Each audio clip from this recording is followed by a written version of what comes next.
본문의 말씀은 예수 그리스도의 탄생 전에 얽힌 이야기를 담담하게 풀어내고 있습니다.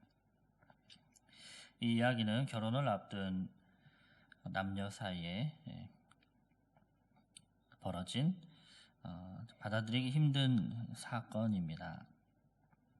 예수 그리스도의 어머니인 마리아는 장래 남편인 요셉과 약혼하고 동거하기 전에 성령으로 예수 그리스도를 잉태했습니다. 이것은 인류 구원을 위한 하나님의 놀라운 기적의 역사였습니다. 그러나 이러한 사실을 모르는 보통의 사람들이 이런 일을 그대로 받아들이기란 힘든 일이었죠. 남편 요셉은 이 약혼 여인 마리아가 혼인도 하기 전에 아이를 임신했다는 사실을 알았습니다. 이 사실을 안 요셉은 충격을 받았을 것입니다. 그리고 마리아가 하는 설명을 믿을 수 없었을 것입니다. 성령으로 아이를 잉태했다는 것은 들은 적도 본 적도 없었고 그렇기 때문에 요셉은 마리아가 다른 남자와 부정한 관계를 맺은 것이 분명하다고 생각을 했습니다. 그리고 마리아는 지금 자신에게 거짓말을 하고 있다라고 생각한 것이죠. 당시 이스라엘 규범에서는 약혼을 하면 법적으로 부부가 됩니다. 이 둘은 아직 결혼 전에 약혼한 상태였고 이 당시에는 결혼 전에는 1년여 전까지 약혼 기간을 가지고 그리고 육체적인 관계를 맺는 것을 금지했습니다. 요셉의 입장에서는 마리아가 이 법을 어긴 것입니다. 약혼 기간에 이러한 부정을 저지르면 이 관계는 이혼을 해서 종결을 지어야 했습니다. 그래서 요셉은 의로운 사람이었기 때문에 이 일을 세상에 알리지 않고 비밀리에 재판을 해서 이혼 증서를 마리아에게 주고 조용히 이 관계를 끊으려고 했습니다.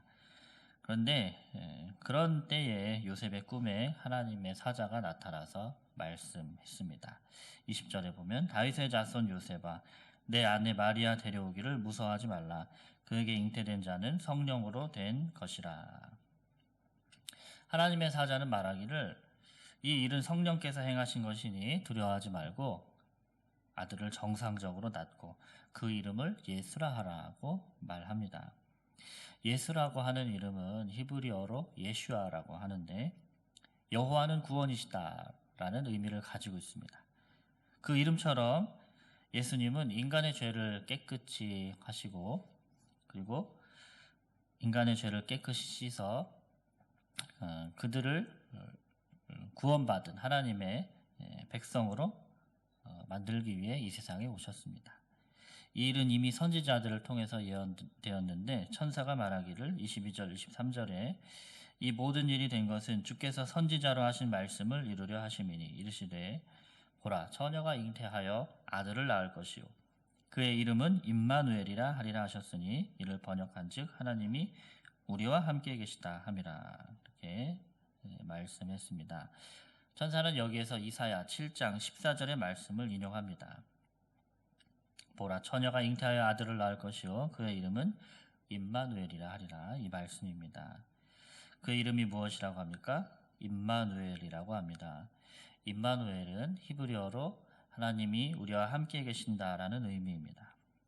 하나님의 도움과 은총이 우리에게 미치고 그분께서 자신의 능력의 손으로 그분의 백성들을 보호하시는 것이 바로 임마누엘, 즉 하나님이 우리와 함께 계신다라고 하는 말씀의 의미입니다. 임마누엘이라고 하는 이름이 처음 등장한 것은 구약의 이사야 7장입니다.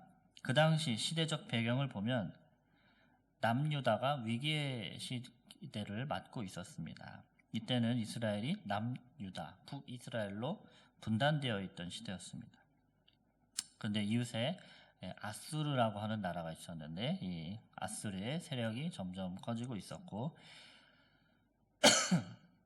이웃 나라들이 이것을 두려워하고 있었습니다. 왜냐하면 한 나라의 세력이 커지면 그 당시는 주변 국가들을 그 강해진 나라가 자연스럽게 침공을 하는 그런 시대였기 때문에 주변의 나라들이 야스루가 커지는 것을 두려워하고 있었죠. 그래서 북이스라엘이 수리아와 동맹을 맺어서 아수르에게 대항하려고 했습니다. 이때 남유다 왕 아하스는 이 상황에서 어떻게 해야 할지 결정을 내리지 못하고 있었는데, 이러한 틈을 타서 수리아와 연합한 이 북이스라엘이 되려 합심해서 남유다를 쳐들어오려고 한 것입니다. 아하스 왕은 이에 두려워서 떨었습니다. 이때 선지자 이사야가 아하스 왕에게 가서 말합니다. 왕이시여, 걱정하지 마십시오. 하나님께서 평화의 징표를 요구하라고 하십니다. 그러면 하나님께서 징표를 주실 것입니다. 적들은 우리에게 아무런 해를 입힐 수 없을 것입니다. 그런데 아하스는 선지자의 말을 믿지 않았습니다. 하나님께 징표를 보여달라고 구하라는 그 요청을 무시했습니다. 그러자 이사야는 직접 유다 백성들에게 공포했습니다. 그것이 바로 한 처녀가 아이를 낳을 것인데 그의 이름을 임마누엘이라 하리라는 징표인 것입니다. 지금 상황을 보면 참 이상한 상황에서 한 아이의 탄생을 예고했습니다. 지금 이 남유다는 나라가 전쟁이 일어나느냐 마느냐 하는 위기의 상황에서 하나님의 말씀은 처녀가 아이를 낳을 것인데 그 이름을 임마누엘이라 하라는 좀 앞뒤 상황에 안 맞는 말씀을 하시는 것 같습니다. 그런데 하나님은 이 예언이 지금 이루어진다고 말씀하신 것이 아니라 앞으로 한 아이의 탄생을 통해서 이 이스라엘이 안전과 평화를 얻을 수 있을 것이다 말씀하신 것이죠. 이 아기의 출생으로 인해서 온 세상에 하나님의 구원이 임하고 그 아기가 이스라엘을 위기에서 구원한다는 것입니다. 이 아이는 평화의 때에 임한 것이 아니라 어두운 순간에, 백성들이 가장 어렵고 힘든 때에, 전쟁의 위기 속에서 벌벌 떨 때에 나타나서 백성과 함께 계시는 그런 분입니다. 그리고 그들을 죄악과 멸망의 어둠 가운데서 구원할 것입니다.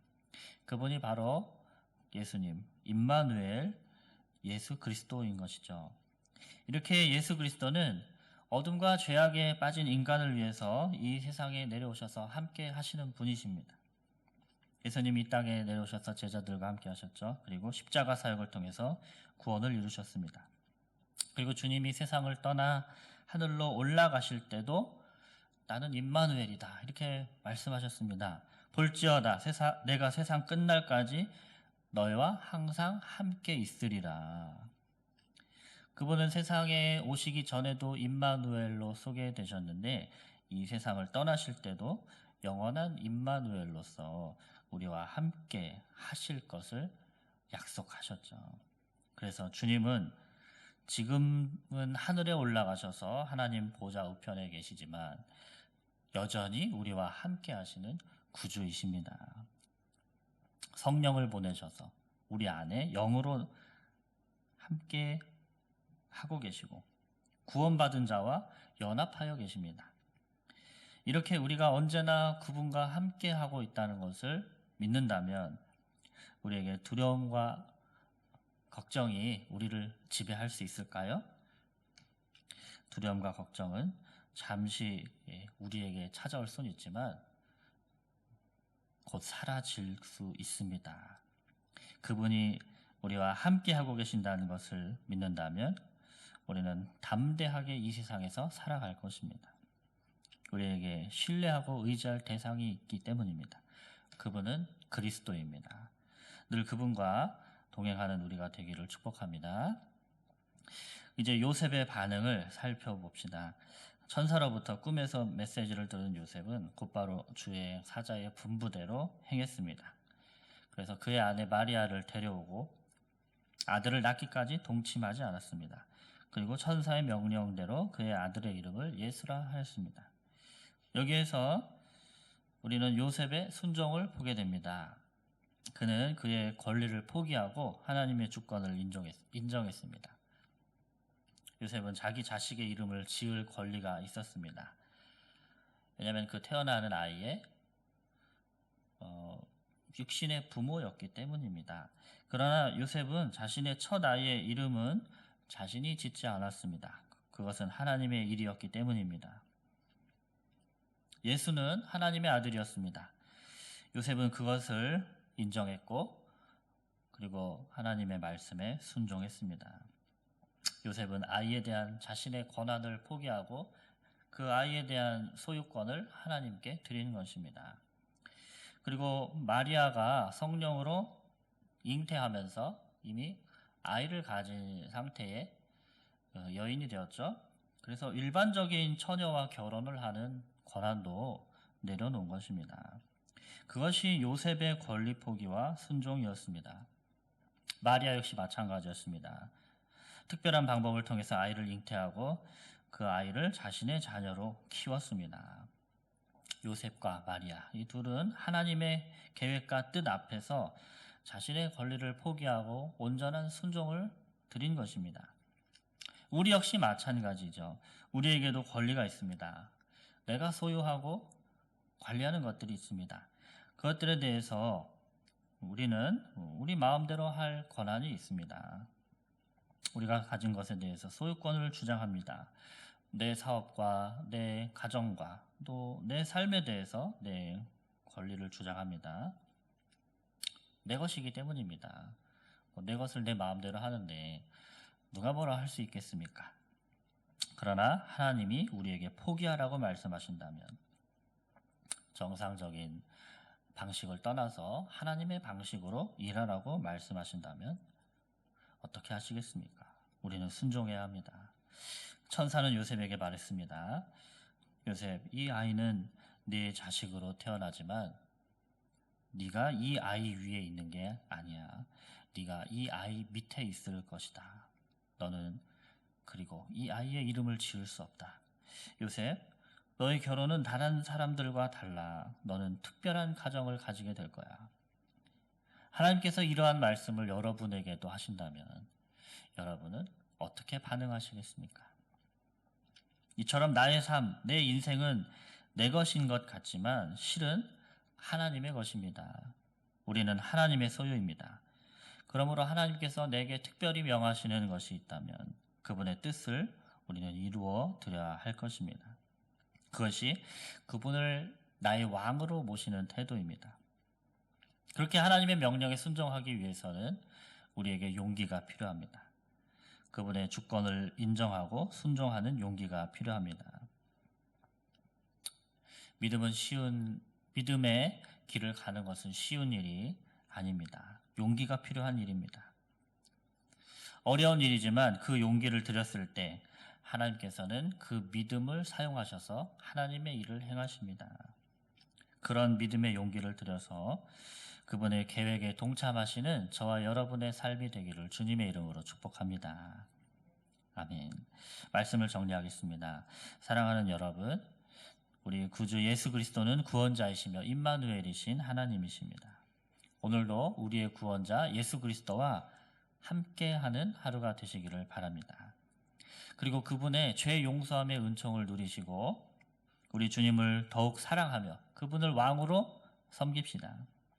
그리고 그분의 명령이 주어질 때 비록 내가 이해할 수 없는 일이라 할지라도 믿음을 들이십시오. 그리하여서 그분의 역사를 경험하고 승리의 길로 나아가는 복된 하루하루가 되시기를 주님의 이름으로 축복합니다. 아멘.